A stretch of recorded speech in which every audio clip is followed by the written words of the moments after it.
Okay, it's take two with Rick 45 News Utah. Camera's a little tipped a little bit, and I'm very sorry for that, but it looks like my tripod's having issues, and thanks you guys for watching again. This is 420. Just telling you guys, this is 420. This is a big day. Everybody talks about 420. Okay, not a big day for me, just kind of boring, stupid stuff. Okay, Cavan was found guilty. Derek will face all charges. He is going to be in prison for a very, very long time, and justice has prevailed. Just to get that out of everybody's off everybody's radar right now. Yeah, we'll see how this goes with the other trials. There has been other police shootings. Don't think we're out of the woods yet. There's still more to come with this, but we'll see. In other news, Mitt Romney, yeah, he was going to meet with the Biden administration, with other GOP apparently are meeting to try to get this $2.3 trillion monster of a bill that should never even cross the desk of anybody in the Senate, the House, or anything, or be considered that amount of money at any time other than a actual national emergency where the derricks are busting, and Louisiana's being flooded. That's something we could probably think about in the future if there's something that big. But right now there is not enough to warrant a $2.3 trillion bill. Now the Green New Deal, the coal miners are talking about they need help, and this Green New Deal type $2.3 trillion monster is going to help them.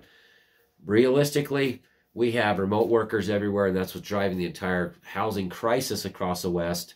So why don't we just have remote workers go over there to wherever this coal country is, and let's put these people to work doing stuff, and also teach those guys to answer American Express calls. Or how about your car insurance calls? Should we just have all them over there that's struggling in coal country that need jobs, just have them call you about your car insurance or about your car's extended warranty?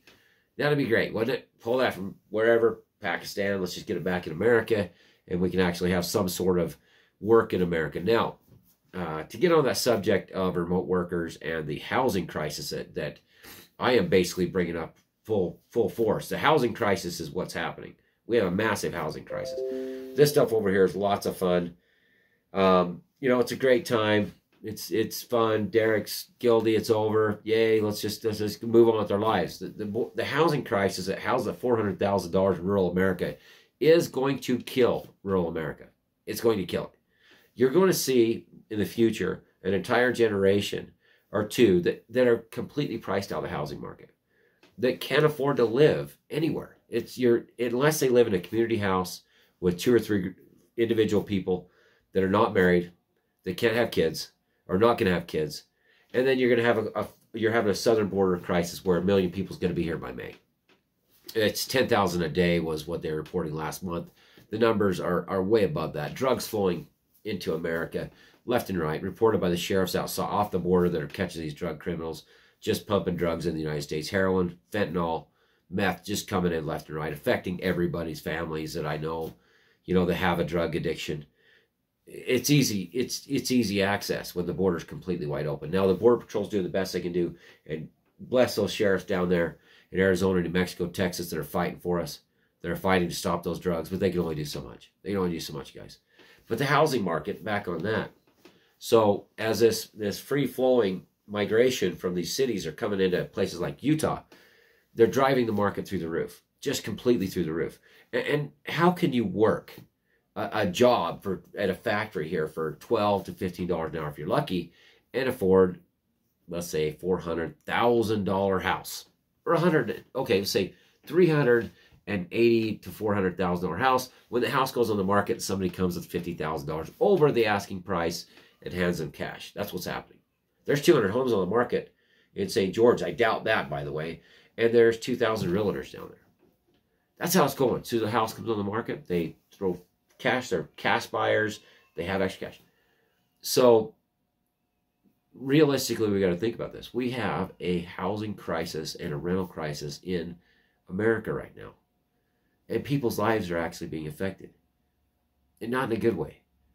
All the people I see in their razors, their trucks, and just having a blast, just going wherever they want 7 days a week. Doesn't matter what day it is. Remote work is a great thing.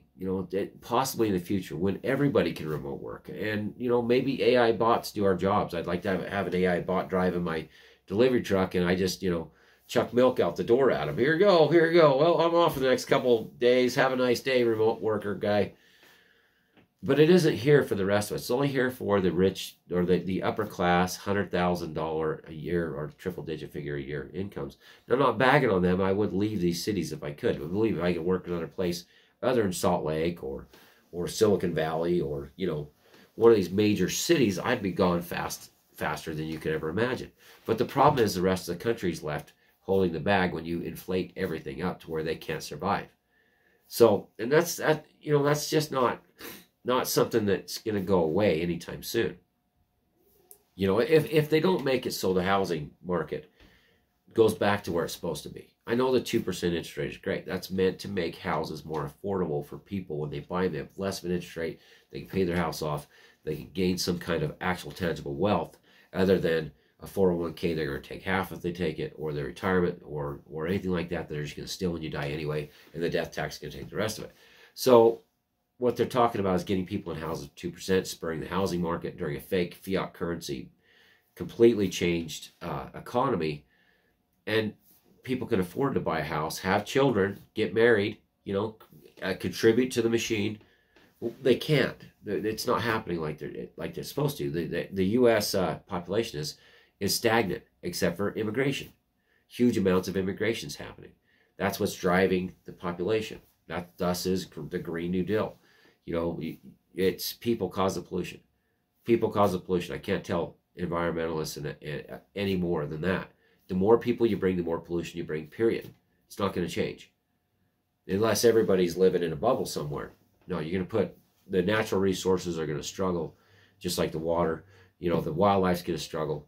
This is a continuation of, you know, of expansion. It's not progress, it's degress when it comes to actually saving the environment or cutting carbon emissions or, you know, all these projects to save these endangered species, especially here in Utah. You're not going to help them. You're inviting millions of people in. So as my allergies progress, I will leave the stage of 45 News Utah, and I appreciate you guys watching. It's only a 7-minute video, but I have to move on because I'm about ready to sneeze. You guys are awesome. Thanks for watching.